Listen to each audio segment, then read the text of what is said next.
Yo, what's going on, friends? Welcome back to Football Therapy with me, your host Jan. I hope you're doing well, mate. I really do hope that. Welcome back to Chelsea news. There is a lot of Chelsea news to talk about today. Enzo Fernandez transforming into prime Frank Lampard and impressing Lionel Messi.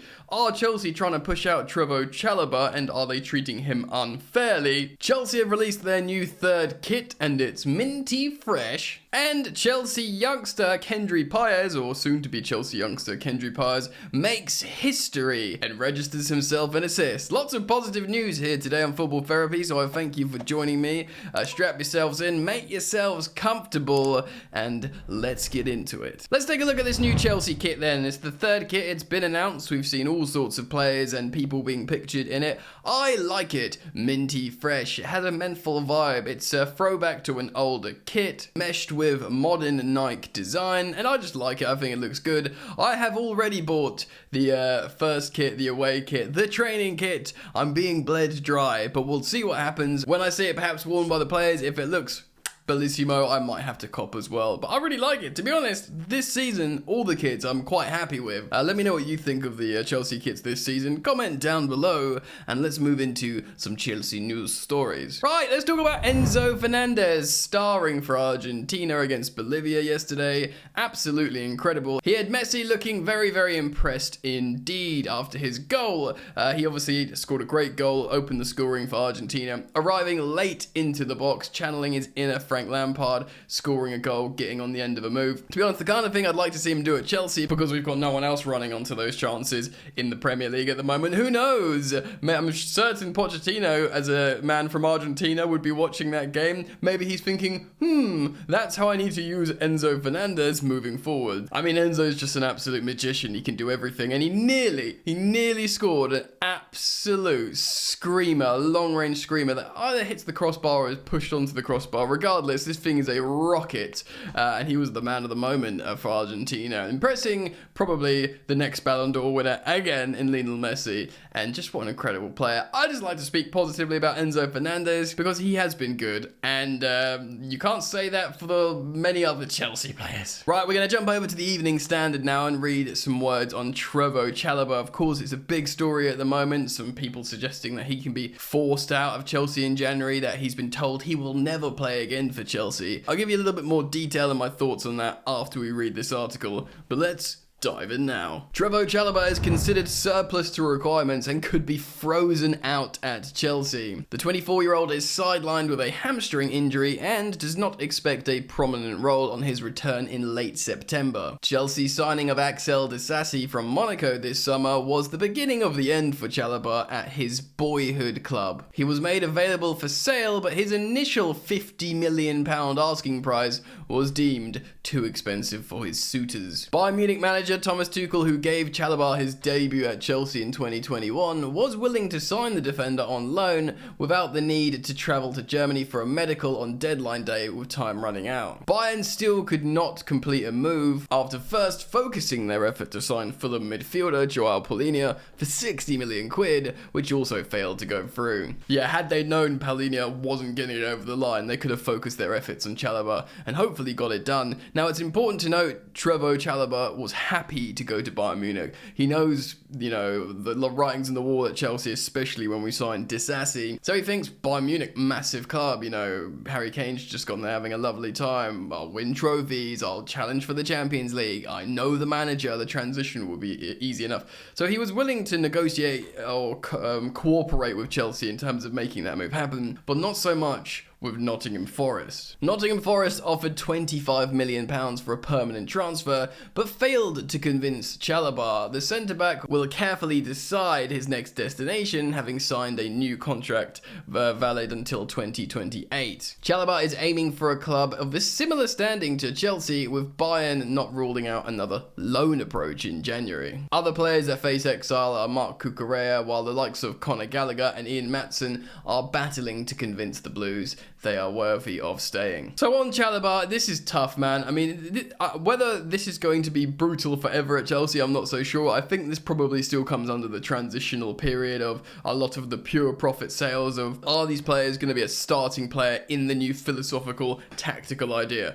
Are we going to start Ruben Loftus-Cheek? No. Well, let's sell him, let him go flourish and start games for me then. Let's make some pure profit. Similar with Mason Mount, I think. I know there's more to the Mason Mount story that's not in the public eye. And then, of course, Gallagher, Maatsen and Chalobah. I think Gallagher and Maatsen will feel they still have time to impress, but Trevoh Chalobah is not featuring at all. I mean, of course he's injured at the moment, but it looks like they're not planning on featuring him at all, which is kind of sad and frustrating. Of course we are expecting Wesley Fofana to come back into the side and play for Mauricio Pochettino's Chelsea. He cost 69 million quid. I love him. I always bang on about it. I've got no issue with Chalobah. I think he was a very good defender when he came in. I think he was this, like, you know, really helpful utility player. But if Pochettino's looking at his profile and goes, he's not exactly what I need in centre-back, and he's not what I want to play as a right-back, and yes, he's another one of your pure profit bonuses, Bowley and Igbali, so feel free to sell him.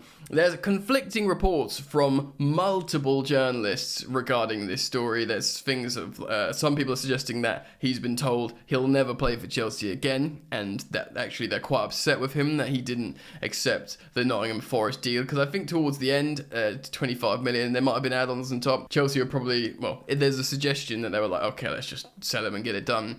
But he couldn't go, he didn't want to go, and I understand that. You know, Bayern Munich and Chelsea are different levels to Nottingham Forest. Chelsea will feel frustrated because they've probably gotten to this, the new owners probably feel like it's just like a marketing game, like, you know, you gotta go, and there's maybe lacking a human touch there. I really like Trevoh Chalobah. I think he's a good kid. I wish him all the best.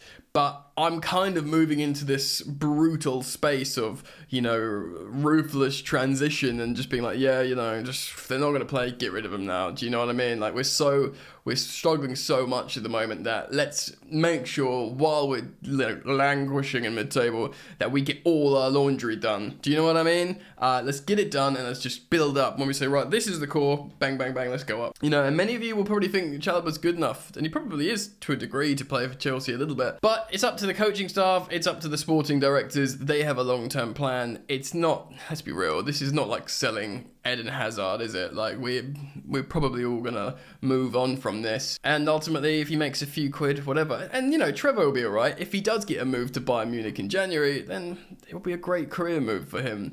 But are Chelsea forcing him out? That's the question in the headlines. Right guys, we're gonna jump over now to the Mail Online and talk about Kendry Paez. If there is a young player with high potential in the world, there is a high chance Chelsea's network of talent spotters will already be onto him. That awareness was part of the reason they were able to move so swiftly to sign Ecuadorian record-breaking midfielder Kendry Paez from Independiente del Valle in June in a deal worth around £17 million when he was just 16. He cannot officially put on a Chelsea shirt until he joins after his 18th birthday in May 2025, securing his signature early from IDV, the same club that produced future teammate Moises Caicedo, is already starting to look like a shrewd move. Etching his name into the record books has become a happy habit for Paez, nicknamed Di Maria at IDV due to his physical likeliness to the Argentina World Cup winner, also a left footer. And the number of his achievements so far suggest he's billing as potentially the best player Ecuador have ever produced.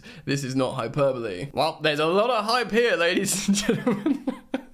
Let's keep reading. After becoming the youngest debutant and scorer in Ecuador's top-flight history, aged 15 in February, Paez became the youngest scorer of the history of the Under-20 World Cup in May. And last night, there was more. He made his senior Ecuador debut against Uruguay, becoming not just their youngest ever international, but also the youngest ever South American to start a World Cup qualifier, beating a record previously held by a certain Maradona.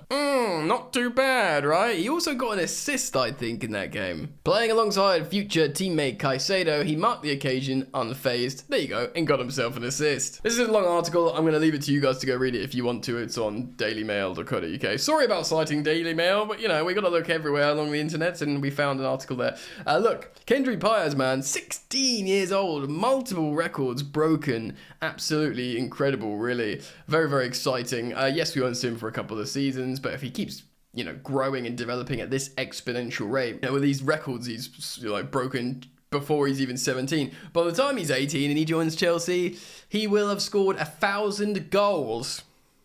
that's just what happens in exponential growth. Joking aside, it is very, very exciting, and I'm happy for the youngster that he's doing so well, and I'm sad for him that he's got to come to Chelsea. Only joking. Bring them all in, all the talented South Americans, for we are building an army. It is very exciting. I mean, it's so, at the same time, I understand how it's hard for most people to get excited about this stuff, because it's theoretical future planning, but ultimately, it's buying stuff and you just got them in the bag. Do you know what I mean? It's like when you buy, I don't know, I'm trying to think of like a fun analogy. I was thinking like buying like treats and having them at the back of the cupboard, or buying like a really, sweet fruit that's not ripe yet. You're like, what's the point? I can't eat it now. I'm all about now. But the day will come when that fruit will ripen and it will play for your football team and make you better. We're going to think long term, ladies and gentlemen, so there we have it. Anyway, let me know what you think. Kendry Paez, superstar. Enzo Fernandez, superstar. New kit, minty fresh. And Trevoh Chalobah, is he being forced out? How do you feel about Trevoh? How do you feel about the situation? Of course, we are Wednesday now, so we are closing in back on to the return of the Premier League. Very, very exciting. We've spoken recently about Cole Palmer and other players that I want to see. When Mauricio Pochettino does his pre-match press conference, I will react to that, and we will talk about who I think should play and how Chelsea should play moving forwards. So thank you for joining me. I thank you, learn English, and then I thank you, I'm not going to edit it out, and then I thank the new subscribers, and those of you who like and comment and all the interactions. Alright mate, hopefully see you back here very soon. Peace. You ain't so tough with that bad boy tuck. I'ma get it how I'm living, I'ma walk the walk. Outline my lines, I rap through thought. Body bag the verse, outlined in chalk. In my life seen trouble, hustle on the double. Silence on the trigger like my pick got a muzzle. Yo chick like to guzzle, bad boy stay in trouble. I only love this paper, sorry I don't. I laugh me baby.